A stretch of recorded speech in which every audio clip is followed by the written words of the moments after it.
আজকে মায়ের স্কুল ছুটি ছিল, তাই মাইকে নিয়ে বিকেলবেলা ঘুরতে গেলাম পার্কে। পার্কটা ছিল কিন্তু আমাদের বাড়ি থেকে খুব বেশি দূর না, তো 5 থেকে 10 মিনিট দূরেই ছিল এই পার্কটা। বাচ্চাদের জন্য এই পার্কটা কিন্তু খুবই ভালো। বিকেল 4টে থেকে 6টা পর্যন্ত এই পার্কটা খোলা থাকে, তাই সবাই এসে কিন্তু আনন্দ উপভোগ করতে পারে।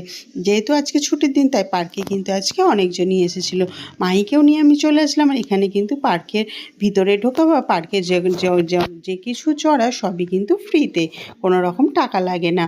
তাই এখানে তোমরা বাচ্চাদেরকে নিয়ে কিন্তু আসতে পারো। বাচ্চারা কিন্তু এখানে খুবই আনন্দ করে, সঙ্গে কিন্তু মা বাবারাও ভীষণ আনন্দ করে। বাচ্চাদেরকে খেলতে দিয়ে মা বাবারাও কিন্তু এখানে ইভিনিং ওয়াক করতে পারে। বাচ্চাদের বড় থেকে বড় সবাই কিন্তু এখানে হাঁটাহাঁটি, আনন্দ, ঘোরাঘুরি সবই করতে পারে।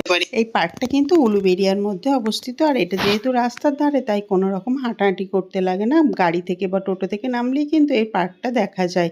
আর এই পার্কটা কিন্তু বিকেল থেকে সন্ধে পর্যন্ত, 4টের পর থেকে এটা খোলা থাকে সন্ধে 7টা পর্যন্ত। সবাই কিন্তু এখানে এসে আনন্দ উপভোগ করে। আর এখানে কিন্তু কোনো রকম নোংরা বা আবর্জনা কোনো কিছুই থাকে না।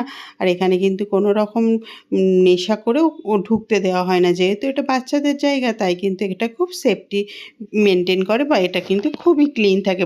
আর তো আজকের এই ছোট্ট মিনি ব্লগটা তোমাদের কেমন লাগলো তোমরা অবশ্যই জানিও। আর পার্কের ভিতর কিন্তু বাচ্চাদের চড়ার জন্য অনেক রকম জিনিসপত্র আছে, দোলনা, স্লিপার, নানান রকমের 10 থেকে 12 রকমের কিন্তু এখানে বাচ্চাদের চড়ার জিনিস আছে, যেটা কিন্তু সম্পূর্ণ বিনামূল্যে, কোনো রকম কোনো টাকা লাগে না এখানে প্রবেশ করতে।